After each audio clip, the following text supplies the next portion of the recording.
What's going on, everybody? Welcome back to the Triple Play YouTube channel here on the Triple Play Fantasy Network. We got another mock draft for you here on this mock draft Monday. D-Mendio2 joined by my co-host Stetson Bennett, aka Kevin Coleman at @TheBoy_22. The biggest Stetson Bennett fan you will find out there. Loves him so much. He was texting me about it the other day. How you doing, buddy? Stetson Bennett is the worst quarterback to ever win a national title. I just want everybody to know that is fake news. Fake news on the Triple Play Network. That is not true. Stetson Bennett has the most punchable face of any person I've ever seen in my life. So you didn't like him smoking cigars after the game, saying how he made it his journey to stay at Georgia and eventually be the starting quarterback. It didn't make you tear up a little bit? No, it did not. I turned it off. I went to bed. I'm an old man. I was tired. Well, as fun it was, we did watch the national championship game. It was a great game, but we're looking ahead. Obviously, a lot of these guys are going to be going into the NFL draft, and we'll be talking about them in a future episode. So make sure you stay tuned for that. But for today, we're going to be looking at our most recent mock draft, which we did. And just because I love Kev so much, we put his favorite guy on the cover. It is a too early 12-team Superflex Dynasty half PPR mock draft. And DeAndre Swift is on the cover. Why? Because in the half PPR format, they are actually a little bit more popular, these running backs. And we're going to show you our draft board how we did it with this half PPR style. And so you guys can see it here. And this is how it played out. So you can see Kev had the first pick in our last draft. He now put himself in the back end here. And I decided to put myself as a third pick. So we played it out. Of course, Josh Allen, Patrick Mahomes, you're going to see that kind of in some shape or form in most beginnings of the draft. Herbert, Kyler Murray. I thought the most interesting thing is here, before we get to the running backs, which I want to focus on in this draft, Jamar Chase at the 5th pick, who had been consistently going closer to the third round. That was the biggest jump I think I've seen. Were you shocked that our buddy Zach took him at the 5th pick? Not really. I mean, I think that I've been shocked at where he's been going recently, like in the drafts that we've done. Like, I think he's going too late. But we just recorded a show. Me and Jacob, we were talking about this. With Jefferson being on the Vikings and with the kind of influx, like if his Cousins going to be there next year, Zimmer got fired. Who are they going to come in? I think we can start seeing Chase get taken before Jefferson because he has that. Burrow's going to be there. He's got the quarterback. He's got the offense that we've seen. So, like, I actually think that's going to be like a commonplace there. I mean, the one guy that I say could be interesting is what happens if, like, let's say Byron Leftwich gets picked up by Minnesota, and then maybe he brings Jameis. Maybe Cousins get moved and they bring Jameis or something like that. But I do think Jefferson's value is going to take a hit a little bit based on what that quarterback play is going to be. If they bring Cousins back, fine. But I think that we could see Chase slip up here. It was early, though. Like, he got him earlier than we've ever seen. But I think that's going to be commonplace as we get kind of in the middle of these drafts. Yeah. I mean, again, we were seeing him go as like the first pick of the 3rd round, but especially with how he finished the year, he's really shot up there. I do want to focus now on the running backs. Again, with this format, running backs have more value because full PPR, you get a full point per reception. That's half a point, and that's going a little bit more towards now the running back side. Jonathan Taylor was the only one taken in the 1st round, but we saw 5 running backs go off the board in the 2nd. You took the 2nd one after Jonathan Taylor with DeAndre Swift. Is he your RB2 in Dynasty? On brand, baby. Yeah, of course. Why wouldn't he be my RB2 in Dynasty? I think that he's younger and he's healthy and he's going to be coming back next year. I even think in this format, he'll get the targets that you want to see. He's going to score touchdowns, what you want to see there. Like, I think that he's my RB2. He's always going to be my RB2 there. I couldn't pass up a Jefferson Swift stack. Like, I think those two guys, that's a solid way to start your Dynasty roster. After that, my draft turns out shit. So everybody watching, like, I didn't do very well in this draft in terms of how the board went. I don't really know if I like the 10 spot, but I do like getting Jefferson and Swift there. And I think it's a value there. I think CMC is still a value as well. Like, I still think CMC is a value. Yeah, he really is. He fell to the 5th pick of the 2nd round. So, I mean, that's pretty good value. I know his right now it's perceived as the worst value for him with how many injuries he's had, but when he's healthy, what he can produce. And I think he's not even 26 years old, or if he is, he just turned 26. So it's not like he's old. Like, he's still, for the ages out there, he still is, closer to 25 than he is to 30. So there's still a lot of potential upside with him. I love Javonte Williams, and it stinks because if you have a high pick, he's not coming back to you in the 2nd round. Like, there's zero chance. Like, if you have a top 5 pick, there's no chance he's coming back to you in the second round in any type of dynasty league. So are you worried about that high though? Like, are you worried about it all? Like, if they bring on back Melvin, they're going to go through a coaching change. Like, do you feel comfortable with Javonte being there, or would you? I mean, would you draft him before CMC? In a dynasty league, yes, I would, because I do Okay. think in a redraft league, no, I'm taking CMC obviously, but dynasty. But I mean, right now, I don't think that Melvin Gordon's going to be in the price range to bring him. Like, I don't. I think he likes it there, but I'm just gonna plug something really quick. Like, Gus Farrat was on the show today, and we were talking about, hey, like, you can love an atmosphere. He was talking about how much he loved being in Detroit, how much he loved being in Denver, and he said he went into Mike Shanahan's office in Denver, and he was like, I want to stay here, and he was like, just tell me that like you work something out so I can stay, and he said you just gotta do what's best for your family.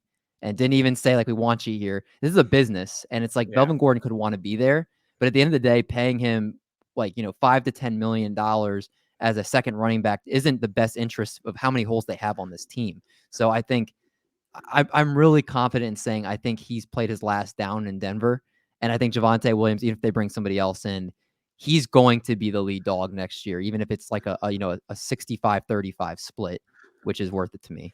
Can I give you a hot take? Go ahead. I think I would, if I had Javonte, and I do, I have Javonte in a couple of my leagues. I think I would actually trade Javonte for J.K. Dobbins plus. What is the plus? Shit, I mean, it could be really anything to me. I think if I could get J.K. Dobbins in like a second, I would do that. But you're also one of the higher J.K. Dobbins guys out there, too. Yes, that's fair. Like I am a higher J.K. Dobbins guy, but I do think that he's going to eat in that offense, and with kind of how he's going there. I mean, I think they can get a lot of plus right now. Like when you look at where he's kind of he's at. If you look at the dynasty rankings for QJ Cut for basically Javonte, it goes Taylor, Najee, Swift, Javonte. So he's being there. And if you look at J.K. Dobbins right now, J.K. Dobbins is running back 12 compared to that.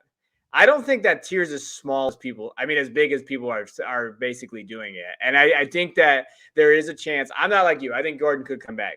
And I think that maybe they do. And I understand that you wanted to plug yourself because that's what you do. But I will say, like, I do think that they could bring him back. But I wouldn't go against, like, I love Javonte, but if I could get something else and add to it, I don't think that cliff's as big. And I think if you look at where JK went in this draft, that's your value right at the beginning of the fourth. Like, I love that pick.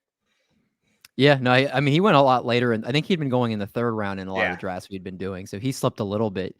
But that's kind of also flipping. Jalen Waddle went in the middle of the third round. The earliest he's gone now. Like he I think more than any other player we've done since we've drafted Kev, he's I think gone up the most. And it's just interesting, kind of the recency bias. Like imagine if Deshaun Watson goes there. I know that Tua is there right now, but like if Deshaun Watson went to Miami, if he got traded there with a new coach, can you like where would Jalen Waddle be? Oh, he'll be in the second round. For sure. He'd find himself, he'd slip in that second round somewhere. People would reach up and get him. And they'd be probably talking about him as a top 5 dynasty wide receiver. I do want to go back to running backs really quick. How do you feel about Cam Akers going in the third round ahead of Eckler, Chubb, and Dalvin Cook? Are you worried? I know he's come back now, but over the guys that he did go ahead of, would you do that personally? So if you're looking at kind of where he was going, like, so Cook, Chubb went net, Eckler was there, Akers. After that, though, I have a hard time not taking Barkley. I think Barkley should have been picked. I know now that Joe Judge is gone and we're looking at kind of where that's going to be, I think Barkley's going to be a value there.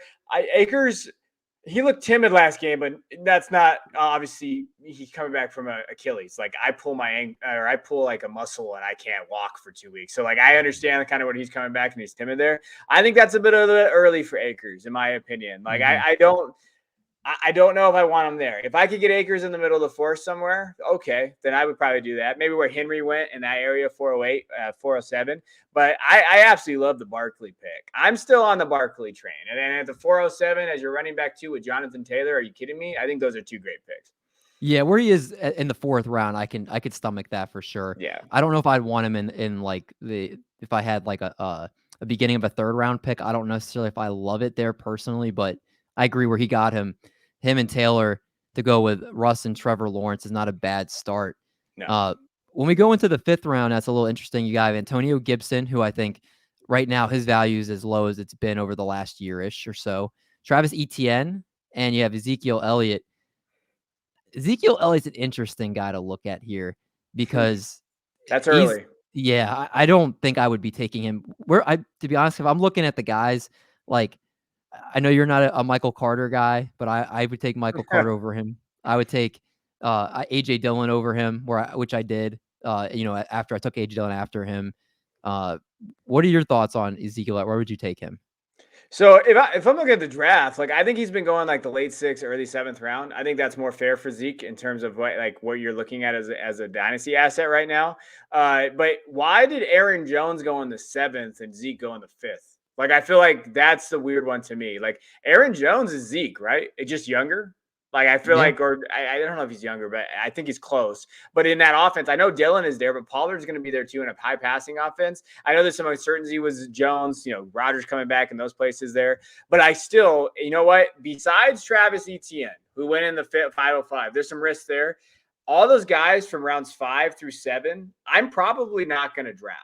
And you could tell what I did. If you look at my draft, and even though I don't think I drafted very well. From 4th all the way to the 10th, I didn't draft a running back because I feel like there's a dead zone there. And I think that 100%.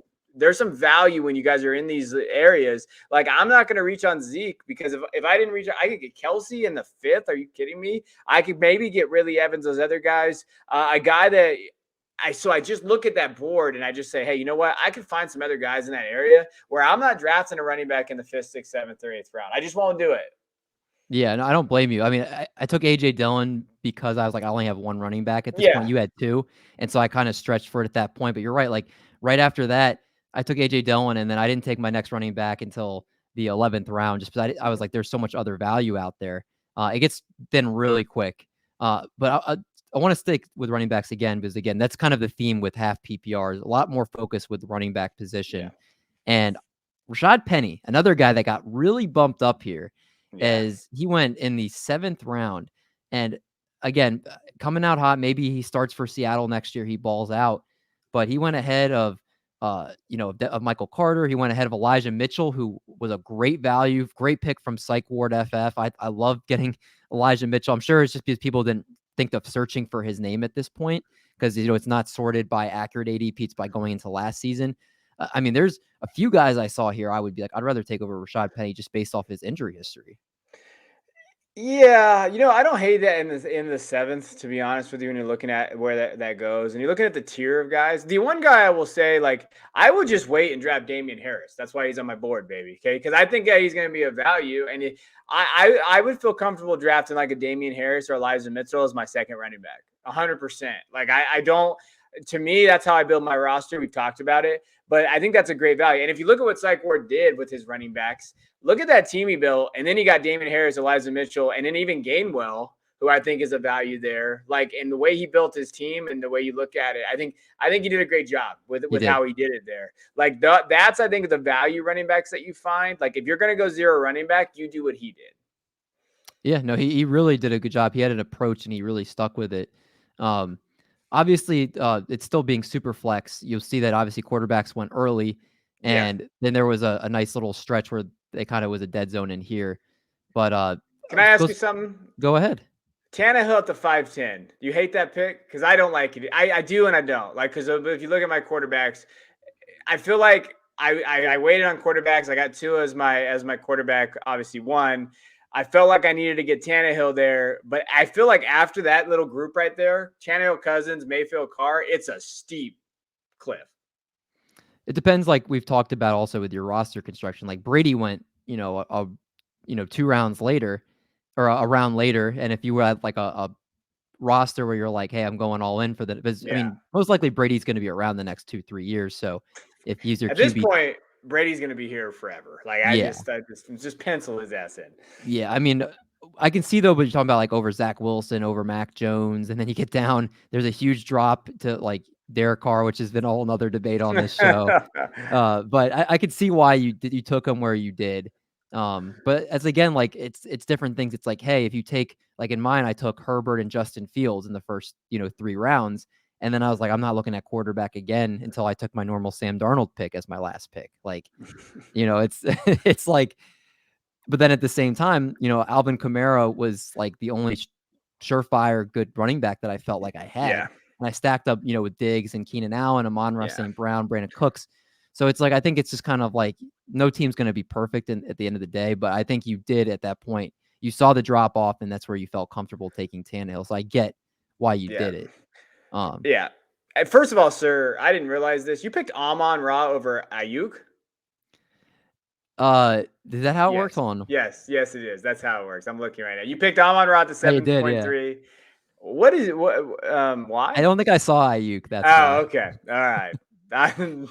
Yeah, like I, I think that was when I was I had taken a little while to pick, and I was like, I was trying to pick really fast, and I went to the okay. rookies to see who was there. But that's again like also one of the things we will preface too is like, hey, right now the ADPs are not accurate, and even if you don't listen to ADP, it can sort just so that way you don't miss a certain player. Like I missed Ayuk, and I totally didn't even see that he was still on the board. Like you look for like, is Elijah Moore still there, or you're like, you're scrolling through. But again, like that's where you kind of are starting to learn the player pool a lot better as we do more and more of these, Yeah. right? Because everybody's bound Yeah. to do stuff like that. And I'll be honest, like Elijah Moore in a real startup, what I saw, and I got a board. Our boards are pretty close. You know what Elijah Moore went? He went at the 412 in a startup. Wow. So you also have to understand that people are going to go get their guys. And so I do Mm-hmm. think that when you're looking at the value, because I had somebody in that draft say, "Hey, where has he gone the last 4 mocks you've done?" And I said, I gave him all the spots. And Elijah Moore in this one went at the 606. That's as early as we've seen. We've seen 7th and 8th round for the last 3 or 4 mocks. That's where he's gone. And in this one, he went in the 6th. And in a real startup, he went at the 412. So you're looking, if you're drafting Elijah, you're going to draft him at his absolute ceiling in the 4th or 5th round. And I'm out. At that price, I think you got to be careful with it. Yeah, we kind of saw that Zach Wilson at the end of the season was doing the same thing to Braxton Berrios. But, there's no Corey Davis out there. Maybe they bring in another guy in the draft this year to be another wide receiver in that offense. Like he was getting targeted to a point where he was one of the most targeted wide receivers over the last 5 weeks that he was healthy. And you can't guarantee year in and year out that's going to be the case. So I think, yeah, like there's a certain point where you're like, okay, like I'm paying at his ceiling. And maybe there's a certain point where I may not be worth the price to do that, like you were saying at that certain point. Let's kind of focus really quick now at the end of the draft here. Let's take a look at our last 5 rounds. Give me your favorite pick and then a pick that you have the most questions about. Yeah, so I'm gonna stay. My favorite pick. I'm gonna stay on brand with my board, Damian Harris. I think Damian Harris going through there. I still think like in the later half, you That look was for in that. the sixth to last round, Kev. You That was disobeyed the the eighth. rules. That was the 8th round. What are you talking about? What are you looking at The right last now? 5 rounds is Okay. Elijah Mitchell, Rondell Moore, Kenny Gainwell, Jacoby Okay, I Myers. was 1 round away. Listen, okay, so Damian Harris to me, if you're going to go that, if you're looking at the other guys when you're going through here, I actually like Callaway in the 11th. Callaway has done a pretty good job when you're looking at that value that you have there. So if we're going to go in that area there, I like Callaway. And in terms of New Orleans, I think that maybe they bring someone in there, they get a real quarterback. Stop throwing Taysom Hill, please, for everybody's sake. Please, he has almost as much as a punchable face as Stetson Bennett. But Callaway, I think, is in there. I like that pick. And then you said my least favorite pick. The one you have most questions about, so that way we don't completely poop on that pick. Oh, OBJ in the 10th is not the greatest pick. If I had to pick there, I'm staying away from OBJ. I don't want OBJ anymore on one of my teams. Who picked OBJ? You did. You picked OBJ, but I would say there, and I do think when you're looking at the roster, OBJ is not the pick there. I think Rondé Moore is a little early for me as well, but I do really like that DJ Chark pick. I'm still on DJ board too. You can be there by yourself. I'm not with that. There are a lot of picks that actually, when I looked at it, I really liked. I like Davis Mills at the second to last round as his third quarterback. That's not a bad value for him. Josh Palmer in this round, the second to last round, I think was a great pick. Brevin Jordan, I think being able to get him too as another last gas tight end here was also I liked that pick for myself there. Donovan Peoples-Jones, I think was a good pick in the last round. Like there was, this is a good group. Like there's definitely some questionable picks throughout this draft, but everybody seemed like they really hit in certain areas. And just again, those are just a few picks that I felt like actually looked pretty good, and people were able to maximize the end of their drafts to really kind of plug some holes there. Yeah, no, I agree. I think that this is a strong group. So if you're literally looking and seeing like a half PPR where you have like these guys know how they're drafting. My personal favorite team is Psych Ward. I think that he had the best draft of everybody with what he did there with Murray, Pitts, Metcalf, Johnson, Wilson, Smith, Ayuk, Harris, Mitchell, Moore. I think he has the best team if we were going forward in this league, especially just with the way he drafted. I kind of like Toby's team, Z2 Fantasy. Outside of the Zeke pick, Burrow, McCaffrey, Cup, David Montgomery, Mike Evans and Mike Williams necessarily aren't the best, but like Darnell Mooney, Ramondre Stevenson, Marquez Callaway. Like I like some like pretty much. I think 3/4 of his picks. I think he really did well on, and he Yeah. has some good high upside guys there too. I wish his wide receiver core was a little bit better up top. Like with Mike Evans, Mike Williams, this is two guys I don't love, but he did hit a lot of good places there. I also do like Psych Wars. I didn't want to take the same team, but uh, JR did a good job too. If you look at what he did with Hurts, Lamb, and Eckler and Higgins, the first four picks there, yeah, I like what he did there. And hey, you got your boy CH in the seventh round and great pick. Jacobs. And you're doing that. Sal did. I thought Sal had the most, the 112. He had the riskiest draft. If you're looking at it, like he definitely went for ceiling there. So and he definitely did do that. So I think that he had the riskiest draft. But I do think Mills is a great pick. I should have took Mills instead of Adam Thielen. Yeah. That's what I should have done.